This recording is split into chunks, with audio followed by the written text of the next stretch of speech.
उपदेश का सार। संत मलूकदास जी समझाते हैं कि संपूर्ण सृष्टि एक सर्वशक्तिमान, सर्वज्ञाता, प्रेम रूप और दया रूप प्रभु की लीला या खेल है। प्रभु अजन्मा, अविनाशी है। वह सदा एक रस, एक रंग और एक रूप रहता है। प्रभु ने अपनी मौज से संसार में माया और काल का जाल बिछाया हुआ है।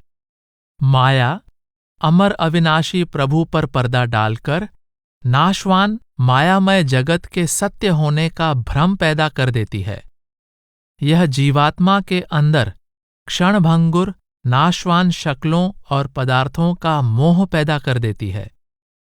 जीव के अंदर इनको प्राप्त करने की तृष्णा उत्पन्न हो जाती है, जिसके अधीन वह भांति भांति के कर्म करता है, जो इसको जन्म मरण के 84 के चक्कर से बांध देते हैं। संत मलूकदास जी समझाते हैं कि 84 लाख योनियों में भटकने के बाद प्रभु की दया मेहर से मनुष्य जन्म का सौभाग्य प्राप्त होता है, ताकि जीवात्मा प्रभु की भक्ति द्वारा उससे मिलाप करके मायामयी रचना और जन्म मरण के चक्कर से मुक्त हो जाए। संत मलूकदास जी समझाते हैं कि परमात्मा से मिलाप करने के लिए जीव को सबसे पहले मायावी रचना का मोह त्याग कर अपने अंदर प्रभु का सच्चा प्रेम पैदा करना चाहिए। रचना का मोह जीव को रचना से बांधकर रखने का कारण है, और प्रभु का प्रेम रचना के मोह जाल से मुक्त होकर प्रभु से मिलाप का साधन है। परमात्मा का प्रेम ही उसकी पूजा भक्ति का असली आधार है। संत मलूकदास जी समझाते हैं कि परमात्मा भी अंदर है और उससे मिलाप का साधन उसका शब्द यानी नाम भी अंदर है। जीव को चाहिए कि परमेश्वर के अलावा बाकी सब तरफ से ध्यान मोड़कर लिव परमेश्वर के शब्द यानी नाम से जोड़ने का यत्न करे। जीव केवल प्रभु के शब्द यानी नाम के सहज मार्ग द्वारा ही उससे मिलाप कर सकता है।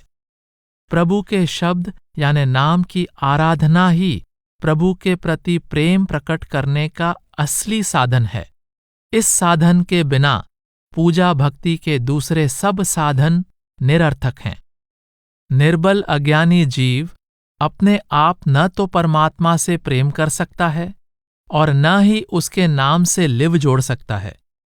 जिस जीव को प्रभु ने रचना से मुक्त करके अपने साथ मिलाना होता है, वह उस पर दया मेहर करके उसको ऐसे पूर्ण संत, साधु या सतगुरु की शरण बख्श देता है, जो अपना आपा परमात्मा में अभेद करके उसका रूप बन चुके होते हैं। ऐसे संत सतगुरु निराकार परमेश्वर का साकार रूप होते हैं। उनकी संगति और शरण द्वारा जीव के अंदर अनंत काल से सोया प्रभु का प्रेम जाग उठता है, जो जीव को रचना के मोह से निर्लेप कर देता है। ऐसे सतगुरु जीव की सुरत को संसार और शरीर के आंखों के निचले भाग से पलटकर आंखों से ऊपर स्थिर करने की युक्ति सिखा देते हैं। जो साधक सतगुरु की समझाई युक्ति के अनुसार ध्यान आंखों से ऊपर स्थिर करके शब्द की ध्वनि से जोड़ लेता है, उसकी रूहानी तरक्की शुरू हो जाती है।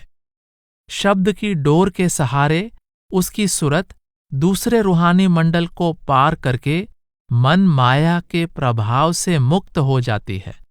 यह कर्मों, संस्कारों, इच्छाओं और तृष्णाओं से छुटकारा पा लेती है और अपने निज स्वरूप की पहचान द्वारा परमात्मा की पहचान कर लेती है।